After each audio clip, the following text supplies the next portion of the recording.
We've tremendously loved our care at UAB. ژنێکی ئەمریکی لە ماوەی 2 ڕۆژدا 2 منداڵی کچی بوو.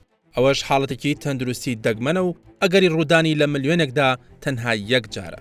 ماوەی نێوان لە دایکبوونی ئەو جووت خوشکە 20 کاتژمێر بوو. ڕۆژی سێشەمەی ڕابردوو کلێسی هاجەری تەمەن 32 ساڵە منداڵی یەکەمی لەدایک بوو.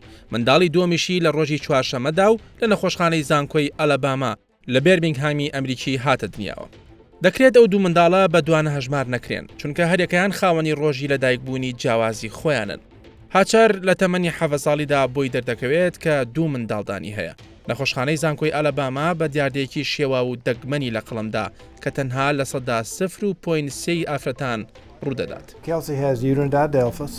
It's a condition where she has 2 uteri. بە پێی تیمی پزیشکانی نەخۆشخانەکە ئەگەری ئەوەی هەر منداڵدانێک کۆرپەلەیەک هەڵبگرێت ئەگەرێکی لاوازە بەڕێژەی 1 حاڵەت لە 1 ملیۆندا.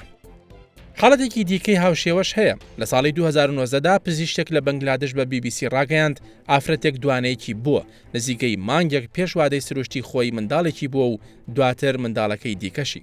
هاچەر پێشتر چەند جارێک منداڵی بووە بە شێوەیەکی سروشتی. ئەم جارش لەو بڕواایەدا بووە کە 1 منداڵی دەبێت. لە دوای ئەوەی وێنەی تیشکی گرتووە بۆی ڕوون بۆتەوە کە منداڵێکی دیکەی لە منداڵدانەکەی دیکەیدا هەیە.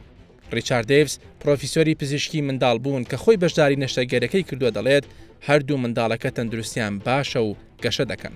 ئەوەشی بۆ گەڕاندەوە کە هەر منداڵێکیان لە نێو منداڵدانێکدا بووە بە پێچەوانەی دوانەکانی دیکەوە کە هەردووکیان لە 1 منداڵداندا دەبن. دیڤز دەشڵێت هەرچۆنێک بێت هەردوو منداڵەکە لە یەکسکدا بوون بەڵام هەر یەکەیان خاوەنی خانووی خۆیان بوون. هاچەر و خێزانەکەی ئێستا گەڕامنەتەوە بۆ ماڵەوە و سەرقاڵی ئامادەکارین بۆ ئاهەنگانی سەری ساڵ. ئەو دەستخۆشی لە تیمە پزیشکەکە کردو بە تیمێکی زۆر باش و جوانی وەسف کردن.